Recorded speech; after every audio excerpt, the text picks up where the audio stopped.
Weewaawo akati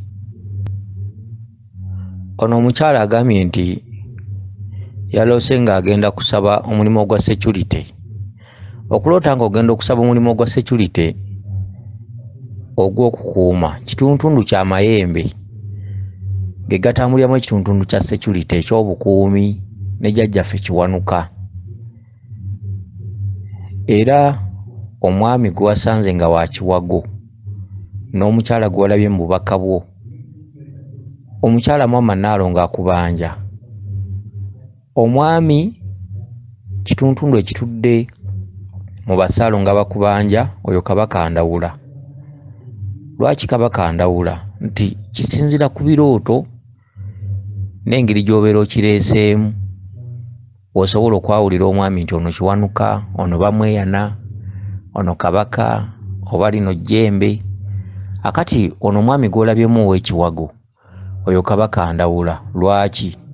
Nti bwe twogera ku ffene gy'olabyemu mu bubaka n'ekituntundu ky'enkuyege, enkuyege zibeera mu kiswa, ffene kibala kya Kabaka Ndawula.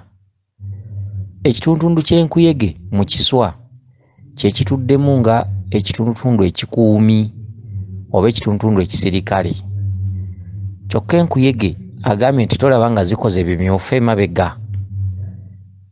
Kye kituntundu ekya jjajjaffe Kiwanuka mu katundu k'obusirikale kali kobadde ogenderamu okusaba omulimo ogw'okukuuma oba ogwa security.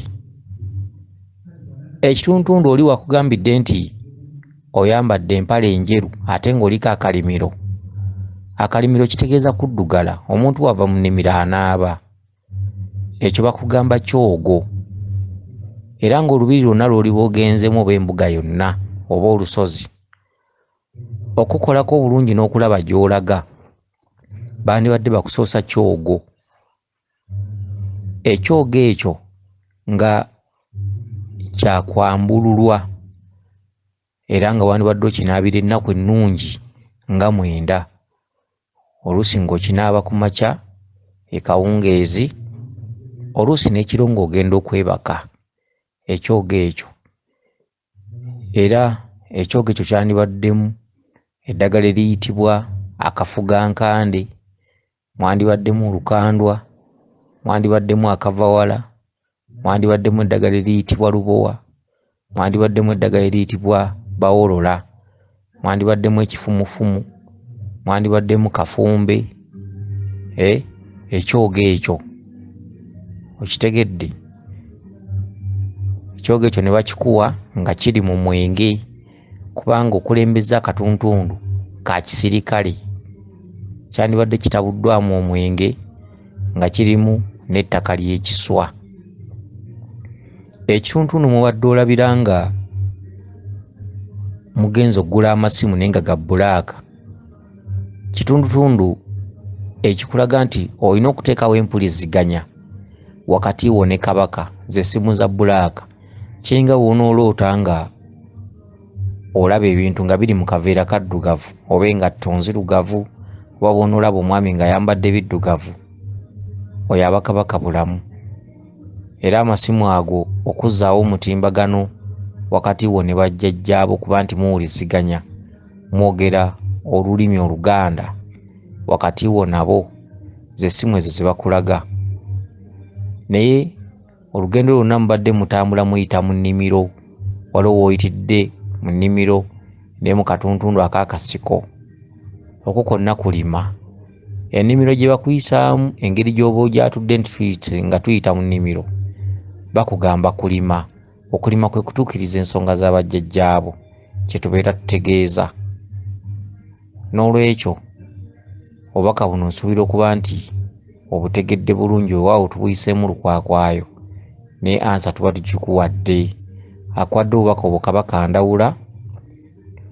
Ate ekituntundu ky'ogenda okusaba omulimu gwa security kye kikulaze enkuyege zino ez'emitwe emimyufu. Ate ekituntundu ky'akalimiro kyakunaaba byogo wakati nga tonnaba kutambuza nsonga zonna. Ekituntundu ky'amasimu aga bbulaaka kituntundu kya Kabaka bulamu. Ekituntundu ekya omukyala kituntundu ekya Maama Nnaalongo muka Kabaka. N'olwekyo tuliddemu ddala ennyota ez'amaanyi ennene eza waggulu mu kituntundu ekya bamaama bano ab'ebitiibwa bannabinene bannattimba. N'olwekyo